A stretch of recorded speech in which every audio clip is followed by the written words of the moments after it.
Bonjour tout le monde, bienvenue dans Studio Bachir. Donc aujourd'hui, j'accueille quelqu'un que tout le monde connaît, donc elle n'est plus à présenter. Elle est venue dans le domaine de l'agriculture, de l'agro-business, agro et baby. Exactement. D'où vient le nom? C'est une abonnée, une amie, qui a vu que j'avais des ongles, que j'avais des cheveux, que j'étais maquillée, que je parlais d'agriculture. Donc elle a dit agro, babe. Babe, ok. Mais pourquoi babe? Pourquoi pas un autre, Franchement, nom? franchement, babe, parce que justement, je veux. Et c'est quoi la prononciation? C'est babe? Babe, comme bébé, mais Comme en babe, anglais, quoi. ok. Babe. Et je pense que c'est une fille à l'air du temps, une fille tout à fait normale de 2025, qui s'habille, qui se maquille, n'est que titandal, mais en même temps qui est dans l'agriculture. Cool, cool. C'est ça. Ça va l'agriculture? Comment ça se passe? Franchement, c'est un secteur qui évolue plutôt pas mal. Mhm. Il y a beaucoup de perspectives, beaucoup d'opportunités et il y a de plus en plus de personnes qui veulent se lancer. Donc je pense que je dis tout le temps qu'il ne faut pas rater le train des prochaines 5 années. 5 années? Sinon, ce sera un peu dur. C'est un peu comme le secteur immobilier. Actuellement, c'est pacte. Mais il y a quelques années, on va dire les visionnaires étaient déjà dedans. C'est pareil pour l'agriculture. Super.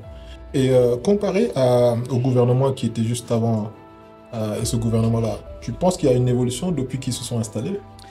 Alors, peut-être pas dans le fond encore, parce que c'est encore trop tôt de le dire, mais en tout cas dans l'envie. On a clairement vu une volonté politique de redynamiser ce secteur-là. Et on le sent même aujourd'hui, de plus en plus de personnes veulent se lancer. Enfin, les gens achètent des terrains. Même moi qui forme, je vois de plus en plus d'engouement. Donc oui, il y a clairement quelque chose qui a changé. Super.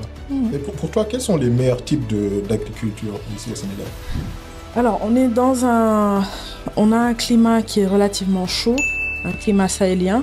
Donc on a relativement de la chance. Donc que ce soit dans le maraîchage, donc tout ce qui est légumes qu'on mange, piments, poivrons, whatever, que ce soit dans l'arboriculture, donc les arbres fruitiers ou dans les céréales, on a le choix. Donc c'est vraiment the sky is the limit en termes de production parce qu'on a la chaleur, on a l'eau, mais il y a quand même des investissements à mettre en place avant de se lancer, quoi. Ok. Et aujourd'hui, si tu devais conseiller quelqu'un de se lancer dans l'agriculture, on va dire ton petit frère, qu'est-ce que tu vas lui conseiller? Alors, je dirais de se former, de s'informer. D'abord de s'informer, ensuite de se former avant de faire quoi que ce soit. Avant de sortir un franc de sa poche, c'est d'abord de s'entourer des bonnes personnes. Parce que malheureusement, comme c'est un secteur qui est de plus en plus prisé, il y a également des gens autour qui ne sont pas forcément très honnêtes et qui vont soit vouloir arnaquer ou vouloir surfacturer certaines choses.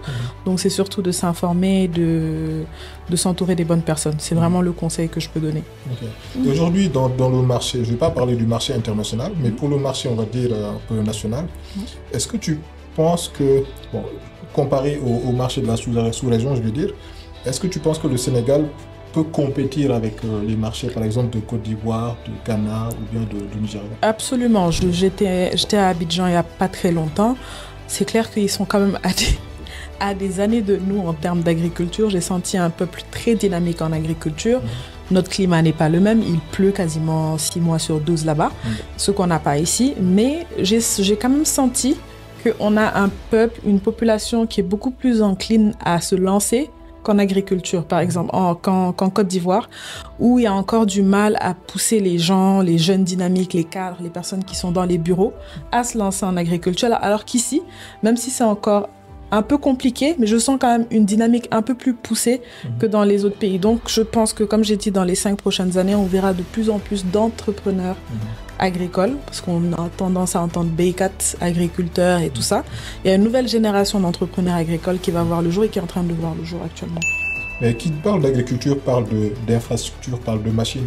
Est-ce que le Sénégal aujourd'hui a des machines qui vraiment qu'on peut utiliser pour vraiment faire une agriculture, on va dire, favorable?